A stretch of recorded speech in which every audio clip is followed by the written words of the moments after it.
Mga boss, ngayong araw nga, March 28, 2026 ay ang ika-81th birthday ng dating Pangulo ng ating bansang Pilipinas na si FPRRD mga boss, or tinatawag nating Tatay Digong Duterte. Meron siyang mga apat na anak mga boss. Yan ay si Pulong, Sara, Basti at Kitty Duterte mga boss.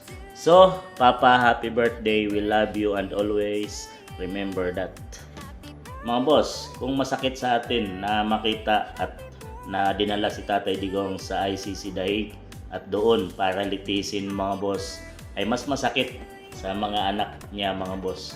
Itong mga anak niya ay talagang nagsasalitan na pumunta ng Daig kahit pa mahal o napakalaki ng gastusin mga boss, ay di sila nagkulang or nagpapalipas ng araw.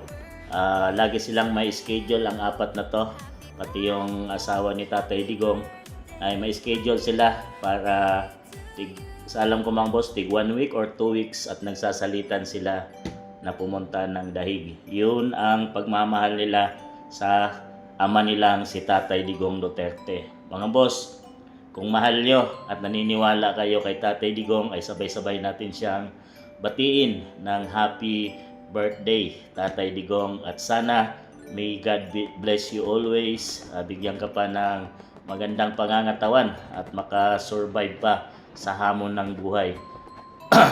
Itong taong na to mga boss ay ang nagligtas, namuno ng maayos, talagang pinalagaan niya ang mamamayang Pilipino at ating bansang Pilipinas na hanggang ngayon ay marami pa tayong nakikita na pag nakita natin ay naaalala natin si Tatay Digong Duterte. Ang kanya mga proyekto na hanggang ngayon ay patuloy pa na tumatak, yung mga bell projects at yung kanyang ipinaglaban na pinagbabawal ng gamot ay talagang hanggang ngayon ay patuloy na pinag-uusapan, na sa panahon niya ay naging maayos at tahimik.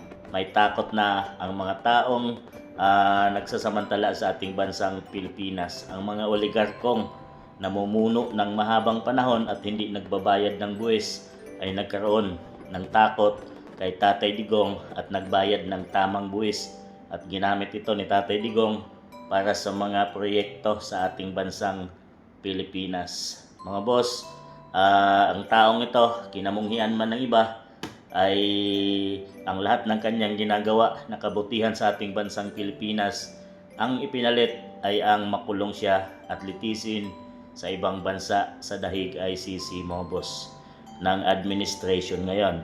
Pero mga boss, mayroong Diyos na nakatingin at alam natin na ginawa lang ni Tatay Digong ang kanyang tunay na serbisyo na ipinangako sa mamamayang Pilipino.